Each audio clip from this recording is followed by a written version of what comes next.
ध्यान दीजिएगा।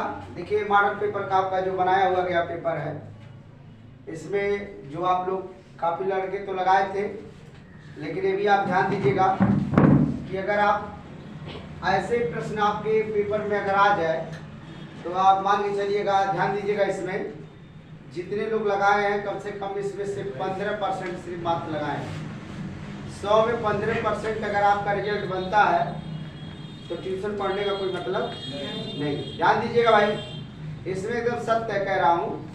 देखिए कोई भी ट्यूशन वाला किसी बच्चे को भड़काने का काम नहीं करता, सोचता है कि उसकी संख्या अधिक रहेगी तो उसकी अर्निंग अधिक होगी। लेकिन मुझे एक बात का दुख है कि मैं भी देखिएगा कुछ ऐसे अनैतिकता का काम किया था कि ये दिन देखना पड़ता है, नहीं तो मेरे साथ कितने लोग नौकरी कर रहे हैं, सही गलत है। तो मैं भी ये चाहता हूँ कि आप लोग के अंदर ऐसी कोई गलती ना हो कि आने वाले समय में आपको भी उस तरीके के झेलने का काम करना पड़े।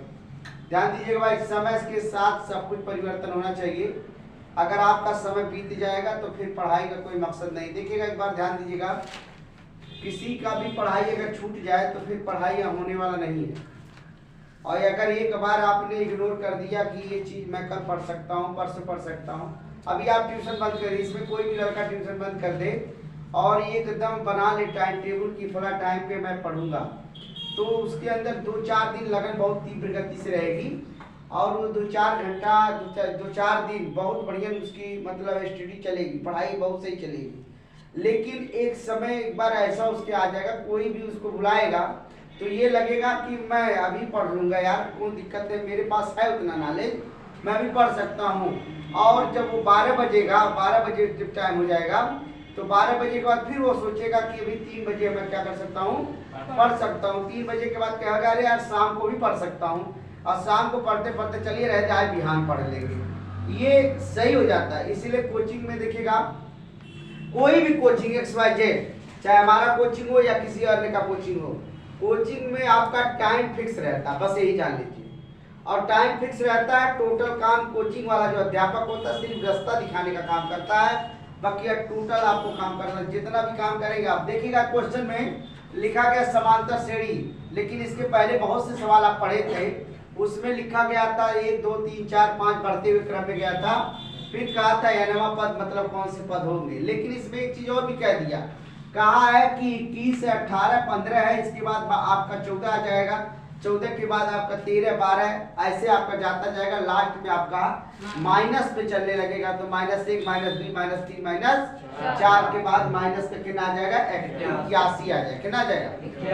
अब ये आपको समझ में आ गया होगा, an बराबर आप ऐसे क्या कर सकते हैं, -81 लिख सकते हैं। देखिएगा इतना बढ़िया सवाल है, सवाल में कुछ है नहीं, लेकिन अब थोड़ा सा आप लोग नहीं सही किए इसलिए गड़बड़ है।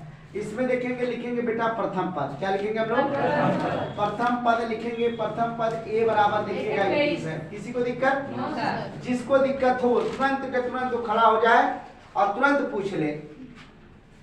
तुरंत की बात कर रहा हूँ, ये नहीं है कि आप रुक जाइएगा हम कल पूछेंगे, ऐसा कुछ नहीं है, लेकिन ये सवाल आपको आना चाहिए। आप देखिएगा कुछ सवाल अपने मेथड से आप खुद बना के लगा सकते हैं, ये सिर्फ आपकी सोच है।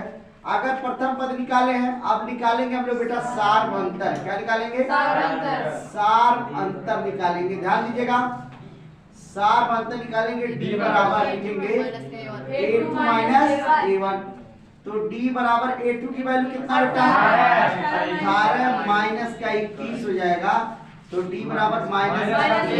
बताओ किसी को दिक्कत हुआ। अब इसको भी देखिए आप ऐसे बना लिए, यहाँ भी इस तरीके से बना लिए, बीच वाले से कोई मतलब नहीं है।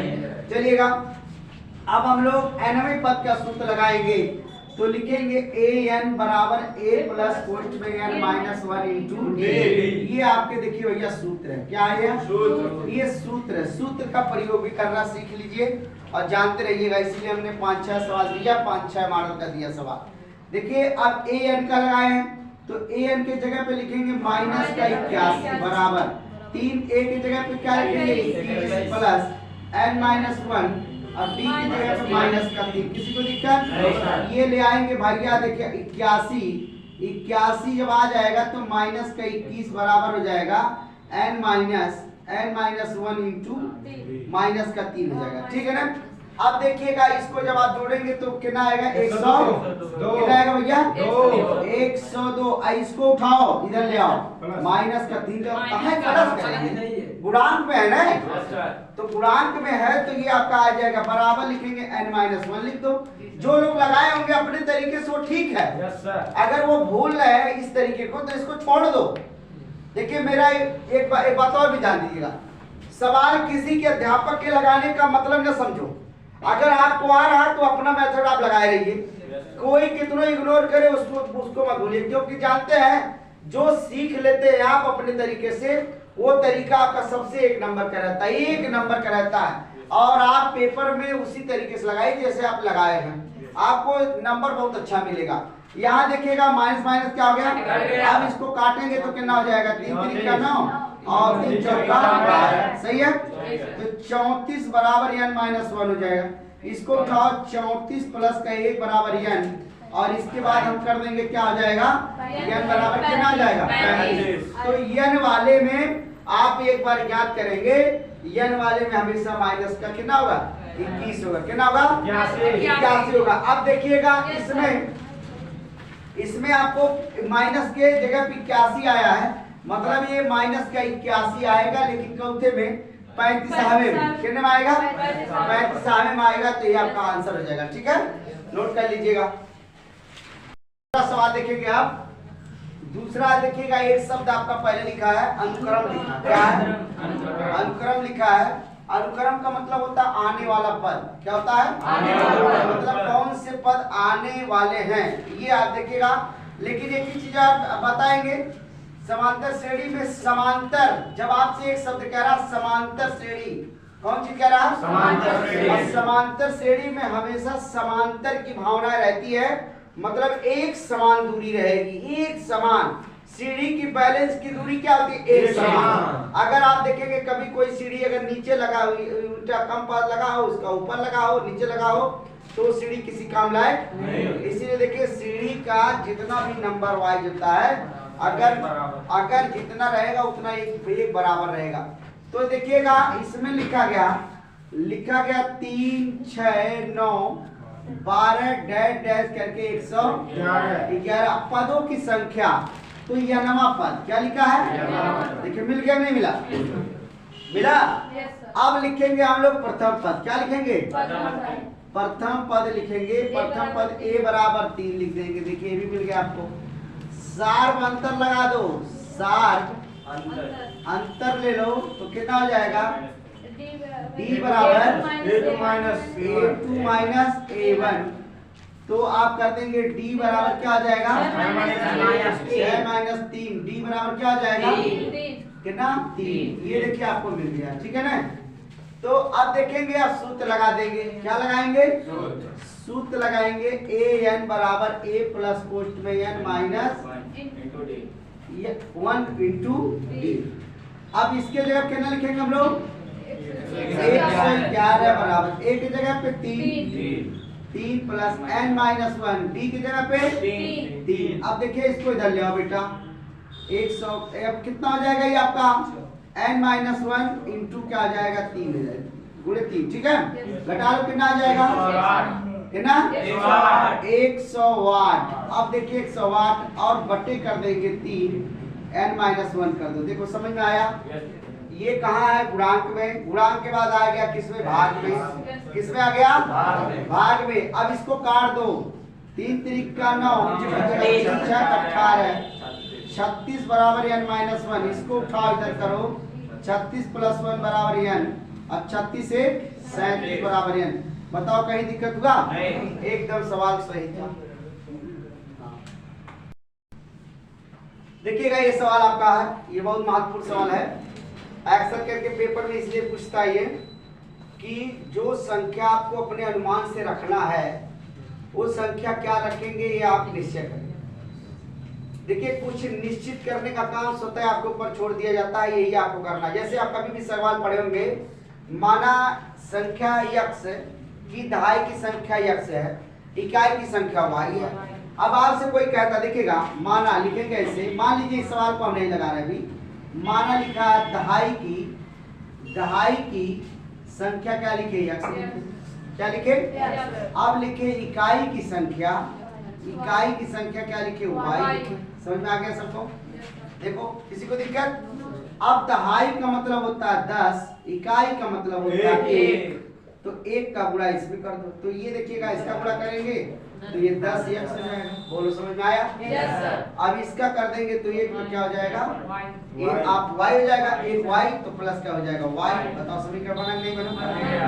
समझ में आया सबको? ये सब याद होना चाहिए। देखिए याद कब होगा? जब निरंतर काम करेंगे तब याद होगा। जब एक दिन काम करना पड़ेगा तो आपको तकलीफ होगा, हर वक्त तकलीफ होगा, यही बार नहीं। आप हर काम को आजमा लीजिए, आपको न दर्द हुआ तो फिर कहिएगा कि हाँ कह रहे थे।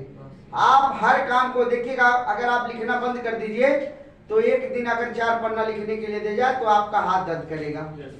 अगर आप नहीं विश्वास होगा, जब आप बीए हुए करेंगे तो उसमें कम से कम 27 पन्ना लिखना पड़ता है। क्या पढ़ना? 27 पेज लिखना पड़ता है। अब देखिएगा 27 पेज लिखने का मतलब आपको सब समझ में आना चाहिए। 15 दूना 30, 15 पेज का रहेगा। क्या पेज का रहेगा? 15। और बहुत लड़के ऐसे होते हैं, बहुत लड़के ऐसे होते हैं कि वो तो 30 तो भर ही दे लें, दूसर को ले लेना। अब सोचिए ऐसे ऐसे पेपर देने वाले बच्चे हैं। हम तो आज तक कभी बी कॉपी भरी नहीं बोली, बीए कैली, एमए कैली, बीएड कैली, लेकिन कोई भरी नहीं मिला यार। इतना लिखते थे लेकिन ये एफआईआर नहीं लिखते थे। अब इतना ये ऐसा लिखते थे कि कोई भी मेरा कॉपी बढ़िया से पढ़ सके, ऐसा लिखते थे। और हमको यकीन हो गया है कि जो कॉपी सही से लिखेगा उसको अच्छा नंबर मिलेगा। हमारा देखिएगा वही बीएड में, जब बीएड का पेपर दिए सब लोग बी कॉपी लगा रहे थे और मैं एक कॉपी में भरा था, वो भी क्या 24 पेज 23 पेज से ज्यादा नहीं जाता था। मैं बाहर में निकल के जान लीजिएगा कि मुझे इतना अपने आप को मतलब कष्ट हो रहा था कि यार मैं कौन में पेपर देता थी। और बता रहा हूँ 21 पेज 22 23 पेज देते देते और नंबर जब देखा गया, जब नंबर उठा तो जितना डबल कॉपी निकले हैं, कौनों का 69 है, कौनों का 55 है, कौनों का हमारा 81% था। तब हमने कहा ये तो बहुत बढ़िया है यार। तो वो लोग समझ गए कि सही बात है। पेपर आप ऐसा नहीं करेंगे कि आप कॉपी भरेंगे, कॉपी मत भरिए। कॉपी भरने का सिर्फ पेटू बकवास पर होता है। कॉपी आप अच्छा लिखिए। देखिए लिखा है ऐसी दो संख्या, पहले एक शब्द क्या? ऐसी दो संख्या। तो आप पहले ले लीजिए माना हुआ संख्या। क्या लिखेंगे बेटा? माना हुआ है संख्या। आप कोई भी ले लो, चाहे XY ले लो, चाहे MN ले लो, चाहे जो मतलब जो PQR ले लो, चाहे ST ले लो, जो भी ले लो। लेकिन हम लोग लेते हैं क्या? X और Y लेते हैं। चलिएगा ये भी सही है। ज्ञात जिसका योग, आप कह रहा कि जिसका योग। देखिए सवाल ऐसे मोड़ देंगे सब समझ में आपको आ जाएगा। जिसका योग, अब योग का मतलब होता है प्लस, योग का मतलब प्लस होता है। सही है। तो अब लिखेंगे x प्लस वाई बराबर लिखेंगे क्या? 27। समीकरण नंबर 1 कर देंगे। किसी को दिक्कत? अब एक शब्द कह रहा है योग के, इसके बाद हमसे इससे बात की नहीं करना है, कुछ नहीं करना है, एक शब्द नहीं करना है। अब हम लास्ट में चलेंगे क्या? और उसके बाद क्या कह रहा? गुणनफल कह रहा। और मतलब दोनों का गुणनफल, दोनों का गुणनफल बराबर लिखेंगे XY। अब गुणनफल की संख्या कितनी है? 182। तो बराबर XY हुआ नहीं हुआ? बोलो किसी को दिक्कत? अब देखो बेटा, अब चाहे जो संख्या को उठा के इसमें बटे में कर सकते हो। तो बटे में करने का मतलब होता है 182 बटे क्या कर दोगे? x बराबर कर दो y। समीकरण नंबर लिख दो 2। किसी को दिक्कत? अब कहोगे कि सर समीकरण 1 समीकरण 2 में कैसे करेंगे? तो आपको यहीं पे लिखना पड़ेगा। लिखेंगे समीकरण 2 में y का मान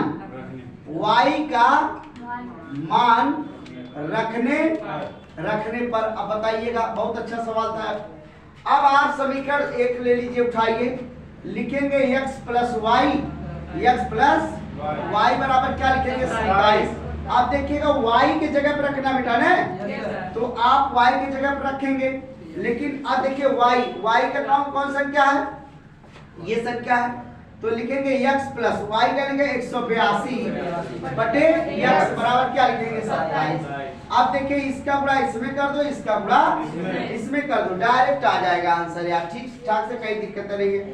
x का गुणा किए तो क्या होगा प्लस का 182 हुआ नहीं हुआ, ये कर देंगे तो 27 से होगा नहीं होगा, इसको उठा के पक्षांतर कर लो, x स्क्वायर माइनस का 27x प्लस के 182 बराबर 0। क्या इसका गुणनखंड कर सकते हो? तो गुणनखंड कर दीजिएगा। गुणनखंड करने के लिए आप लोग ध्यान दीजिएगा, x स्क्वायर माइनस का 27x प्लस का 182, अब इसका गुणनखंड करें कितना आएगा 18 प्लस 9। देखिएगा x स्क्वायर, अब देखिए कह रहे हैं 18 प्लस 9 कर दीजिए सर, अब 18 9 जोड़ लेंगे तो 27 आ जाएगा, 18 9 182 होता है, कितना होता है 182 होता है, अंदाज लगा लीजिए, गुणनखंड कर दीजिएगा भाई। अब देखिएगा यहाँ लगा देंगे x और प्लस का लिखेंगे 182, अब करेंगे x स्क्वायर माइनस का, इसका दोनों में क्या करेंगे अब लिखेंगे 18x और ये लिखेंगे प्लस का 9x प्लस का 182। अब देखिए x स्क्वायर माइनस का गुणा होगा 165 होता है ना,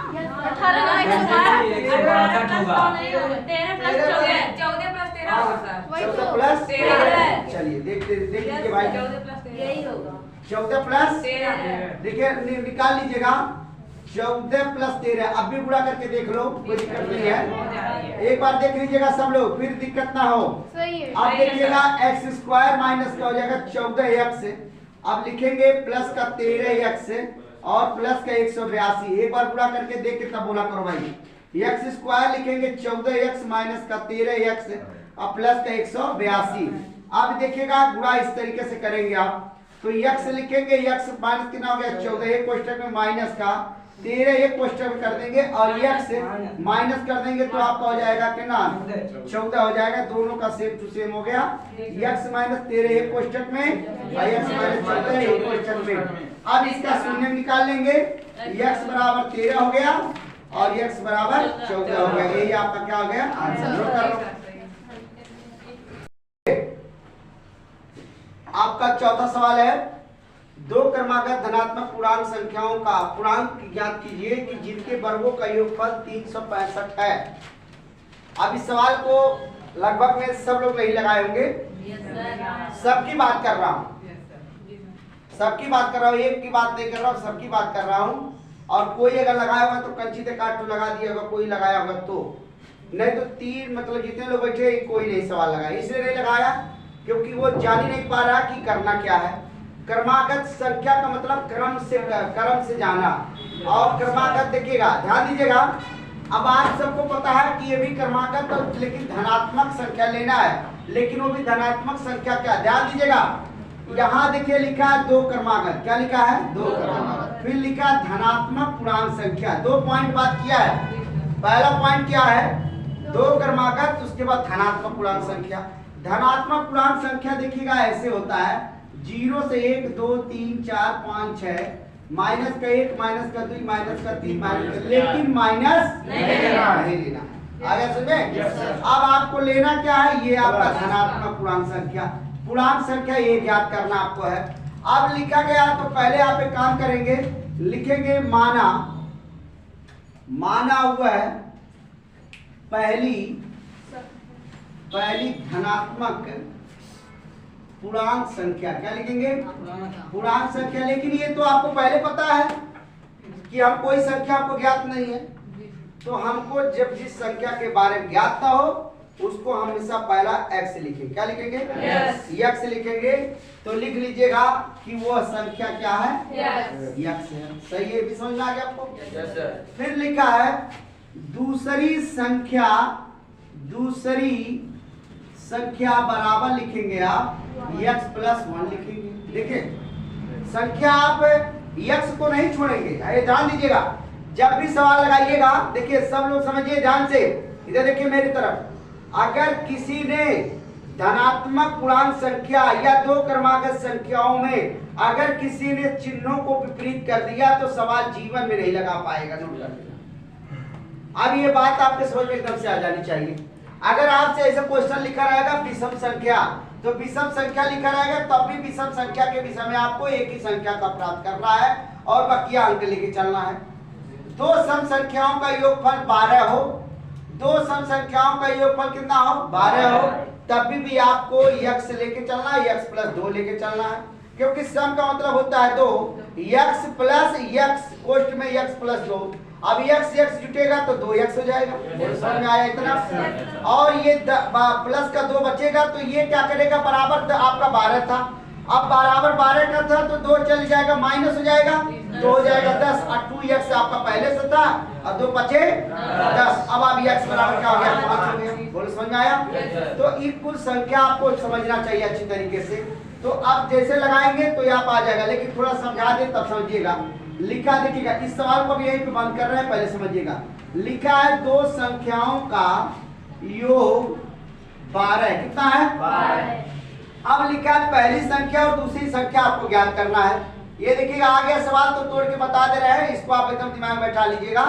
दो संख्याओं का योग कितना है 12 है। अब कह रहा कि पहली संख्या और दूसरी संख्या के बारे में आप बात कर रहा, कैसे निकालेंगे। तो निकालना है तो लिखेंगे माना वह संख्या, आपने क्या माना x मान लिया। दूसरी संख्या का सम संख्या कह रहा बेटा, जब सम संख्या कहे तो x प्लस 2 कर दो, और जब विषम संख्या कहे तो 3 कर दो। बात क्लियर हुई। तो अब लिखेंगे दोनों संख्याओं का योग, दोनों संख्याओं का योग कितना है 12। योग का मतलब क्या, कितना योग है इसका। अब दोनों का योग तो लिखेंगे x प्लस 2 बराबर कितना 12। बोलो समझ आया। दोनों को जोड़ो कितना 2x बराबर 12 माइनस का 2 कर दो।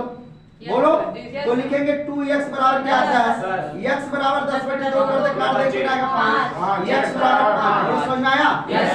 x की वैल्यू तो देखिएगा 5 मिल गई, इसकी वैल्यू x प्लस देखिएगा 2 है। अब यहाँ लिखेंगे 5 प्लस 2 बराबर क्या 7, और 7 दोनों जोड़ दो कितना आ जाएगा 12।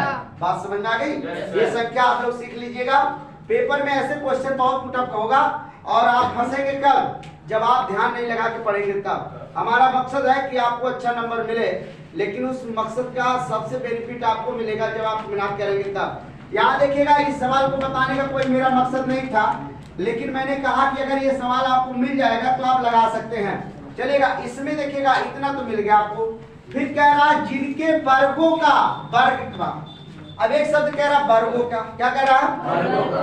तो देखिएगा अब यहाँ लिखेंगे x प्लस x प्लस 1, समझ में आया इतना। फिर क्या कह रहा वर्ग, वर्ग मतलब यहू वर्ग, यहू का वर्ग। बोलो समझ में आया इतना। अब कह रहा जब वर्ग कर दोगे तब हमारा योगफल 365 हो जाएगा। देखिए क्या कह रहा, फिर से सुनिए। कह रहा कि जब x और x प्लस 1 की जो धनात्मक पूर्णांक संख्या x, दूसरी संख्या x प्लस 1 लिखा है, इन दोनों को जब तुम वर्ग कर दोगे तब मेरे बराबर तुम हो जाओगे। कहने का मतलब ये कह रहा था, समझ में इतना आया। तो अब देखिएगा x तो x स्क्वायर कर दो, अब इसको लगा दो किसको, a square plus b square plus का 2ab पे मार दो। बताओ इतना समझ में आया अभी। तो कर दीजिएगा x स्क्वायर प्लस का 1 का स्क्वायर प्लस का 2 गुणे x गुणे 1, x गुणे 1 बराबर 365। अब लिख दो x स्क्वायर अब प्लस का 1 और प्लस का 2x बराबर 365। बताओ समझ में आया। जोड़ लो बेटा, 2x स्क्वायर होगा प्लस का 1 प्लस का 2x बराबर 365, सही है। एक उठा के इधर फेंक दो तो लिखा है 2x स्क्वायर प्लस का 2x बराबर 365 माइनस का 1, 2x स्क्वायर प्लस का 2x बराबर 364। अब इस वाले को इधर लाओ, नहीं तो रहने दो भाई, थोड़ा सा अभी काटने लायक है, काट दीजिए। 2 कॉमन ले लो, x स्क्वायर क्या मिला x स्क्वायर प्लस का x और बराबर लिखेंगे 364। अब x स्क्वायर प्लस का x बराबर 364/2 कर दो, आ जाएगा 182। कितना 182 आ जाएगा, कितना आएगा 182। अब इसका लिखा आ गया है x स्क्वायर प्लस x और बराबर 182, इसको पक्षांतर कर दो, x स्क्वायर प्लस का x माइनस का 182 बराबर 0। समझ में इतना आ गया होगा। अब आप गुणनखंड करने के लिए एक्स स्क्वायर प्लस यहाँ लिख दोगे 14 माइनस 13 कर दो, ठीक है। यहाँ लिखो x माइनस 182 कर दो बराबर क्या कर दो 0। अब लिखोगे x स्क्वायर बराबर लिखेंगे 14x माइनस का 13x और माइनस का 182 जगह बराबर 0। लिखोगे x स्क्वायर बराबर लिखोगे 14x माइनस का 13x और प्लस का यहाँ पूरा होगा तो प्लस हो जाएगा 182 कर दो बराबर 0 कर दो। इसको कोष्टक में कर दो, ऐसा कोई दिक्कत। x कॉमन लो तो x प्लस कितना बचेगा बेटा 14, माइनस का 13 कॉमन लो x, अब देखिएगा ये माइनस था तो प्लस गया, अच्छा हटा दो कर दो ऐसे भी, तो प्लस का लिख दो यहाँ 14 हो जाएगा। आप क्या करेंगे x प्लस 14 एक कोष्टक में और x माइनस 13 एक कोष्टक में। अब आप 13 14 ठीक तो है, क्लियर है। अब आप इसको कोई दिक्कत नहीं, इसको लगा सकते हैं। ये आपका आंसर मिल गया, पहली संख्या दूसरी संख्या भी मिल गई। और इसमें आपको लेना कौन संख्या यही आपको प्रूव करना है। तो लेना आपको कैसे है देखिएगा, यहाँ थोड़ा देख लीजिएगा। x प्लस 14 बराबर क्या होता है 0, x बराबर माइनस से कितना हो गया 14 और x माइनस का 13 बराबर 0, x बराबर क्या हो जाएगा 13। अब आपको बबुआ ये 13 क्योंकि वो ऋणात्मक इसको कहा है धनात्मक, तो लेना किसको है 13। यहाँ देखो आ गया 13, यहाँ लिख देंगे 13 प्लस 1 बराबर कितना 14, तो बराबर 13 1 14। बहुत सही, क्वेश्चन नोट कर लीजिए। सवाल 25 सवाल में देखेंगे कि समीकरण का सवाल है और इसको गुणनखंड द्वारा हल करना। क्या करना है गुणनखंड के द्वारा। अब देखिएगा लिखा गया है 1/x minus 3 minus 1/x plus 5 बराबर 1/6। देखिए ध्यान दीजिएगा, अब आप लोग इसका लेंगे एलसीएम लेंगे तो x माइनस 3 एक कोष्टक में और x प्लस 5 एक कोष्टक में बराबर 1/6। बोलो किसी को दिक्कत? ध्यान दीजिए कृष्णा, समझ आ रहा कुछ? किसी को भाई दिक्कत ना होनी चाहिए, फिर बाद में कभी भी पूछने पे ये न लगे कि हमको नहीं आ रहा। एक बार ध्यान दीजिएगा, इससे ये कटेगा तो ये प्राप्त आपको होगा, लेकिन पहले काम करो चीज लगा लग गया। इस वाले इससे कटेगा तो ये मिलेगा, तो यहाँ लिख दो x माइनस 3 लिख दो। इससे ये कटेगा तो ये प्राप्त होगा, तो x प्लस 5 हो जाएगा। इतना सहज सवाल बताया हूँ, लेकिन फिर भी कोई सही रिजल्ट एकदम बेकार है। ये देखिएगा x प्लस 5 और माइनस का इसमें पूरे में गुणा होगा बेटा, माइनस का x और प्लस का हो जाएगा 3, प्लस का 3 हो जाएगा बटे x का x में गुणा करोगे x स्क्वायर और गुणे कर दोगे तो यहाँ 5x और माइनस का 3x और माइनस का 3 बचे 15 बराबर 1/6। समझ में आया? ये देखिएगा x कट गया, अब 5 3 8, अब बटे लिखेंगे x स्क्वायर, इसमें से घटा दो प्लस का 2x हो जाएगा माइनस का 15 बराबर 1/6। बोलो इतना हो गया समझ में? अब क्या करेंगे आप तिर्यक गुणा, अब लिखेंगे आप देखिएगा x स्क्वायर प्लस का 2x माइनस का 15 बराबर 48। 8 छक 48 होता है ना, 42 नहीं है नहीं के दिन हो सकता। इसको उठा के इधर कर दो, एक काम कर दो, उठाना बजाना कुछ नहीं है। आप इसको लाइए x स्क्वायर प्लस का 2x माइनस का 15 माइनस का 48 बराबर कितना? अब जोड़ लो x स्क्वायर प्लस का 2x माइनस जोड़ो कितना हो जाएगा 63 कितना 63 बराबर 0। कौन सी दिमाग? चलिए अब देखिएगा, यहाँ आप लिखेंगे x स्क्वायर अब प्लस का 2x और माइनस का 63 बराबर 0। इसका गुणनखंड देखिए कितना होता है, ध्यान दीजिए सब लोग देख लीजिए। तो 63 का गुणनखंड देखिए फटाक से सब लोग, 63 का गुणनखंड कितना होगा बोलिए भाई? 9 7 63 और घटा लेंगे तो आ जाएगा सही है। तो x स्क्वायर प्लस का 9 माइनस 7 x माइनस का 63 बराबर 0। x स्क्वायर यहाँ लिख दो 9x माइनस का 7x कितना 7x माइनस का 63 बराबर 0। अब लिख दो x स्क्वायर, यहाँ लिखो 9x माइनस का 7x माइनस का 63 एक कोष्टक में और दूसरे का एक कोष्टक में। x कॉमन ले लो, x प्लस क्या हो जाएगा 9 माइनस का ले इसमें 7 कॉमन ले लीजिए, x माइनस माइनस क्या हो गया प्लस 7 9 63, दोनों का बेस क्या हो गया बराबर x माइनस 7 एक कोष्टक में, x प्लस 9 एक कोष्टक में। अब देखिए गुणनखंड पूछा था, गुणनखंड आपने क्या किया, हल करके दिखा दिया। ठीक, बस जी सर।